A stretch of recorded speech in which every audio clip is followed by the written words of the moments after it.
Welcome back to Peking University MOOC Bioinformatics Introduction and Methods. I'm Ge Gao from the Center for Bioinformatics, Peking University. Let's continue our topic. In this week, based on the previous learning, we will take a real biological problem as an example to demonstrate how to apply bioinformatics methods and experimental techniques to address biological problems. As mentioned before, the generation of new genes is an important source of biological evolutionary novelty.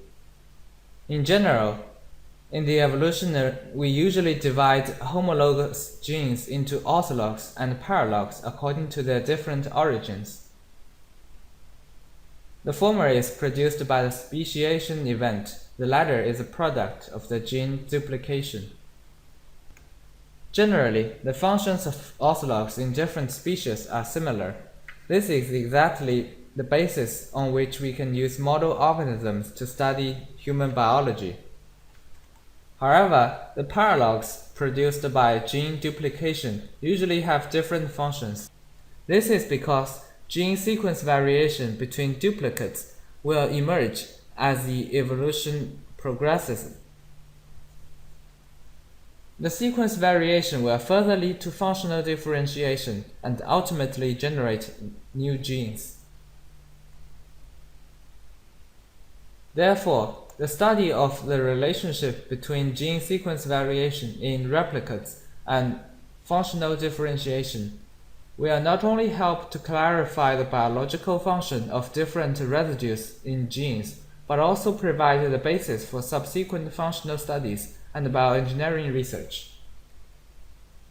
It also provides an important clue for understanding the key issues of evolutionary biology, such as the mechanism of the origination of new genes. In morphology, the early development of organisms is very conservative. There are obvious morphological and structural similarities among embryos from different species. In such a conservative process of early development, are there new genes produced by the gene duplication? If there are, how do these new genes function?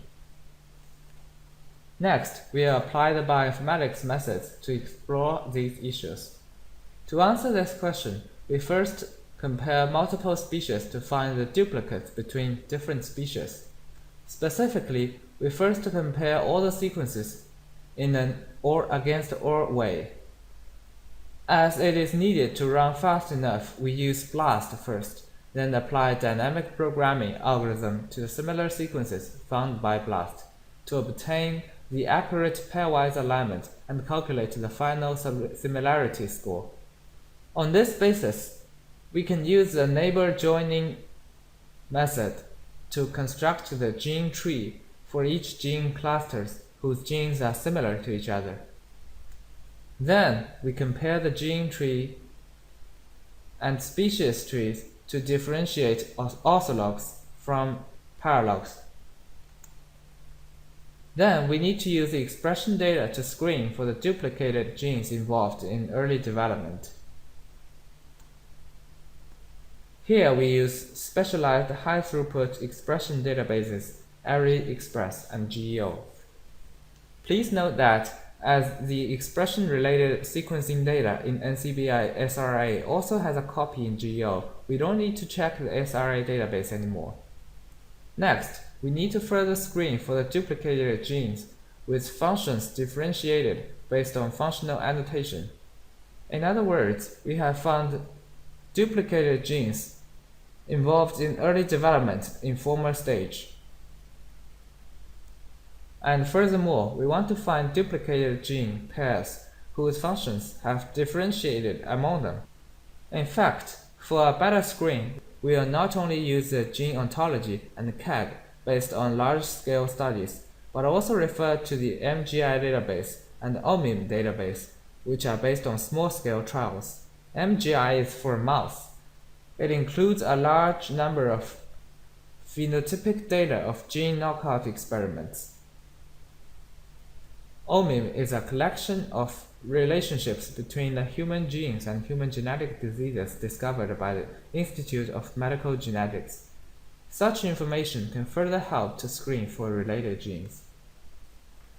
After this step of screening, we get the final list. We can get the final pipeline by concatenating the steps above.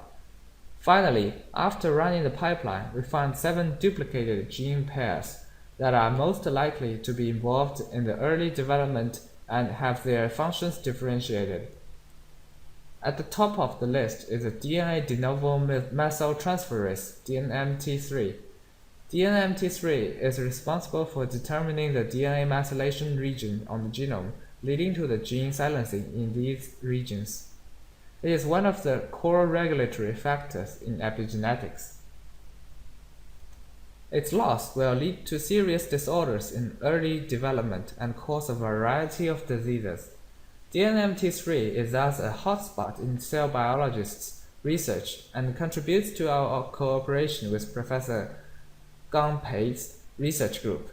In this course, we are honored to invite Professor Gang Pei to introduce the relevant research background from the biological point of view. Next, you are welcomed to watch the next video.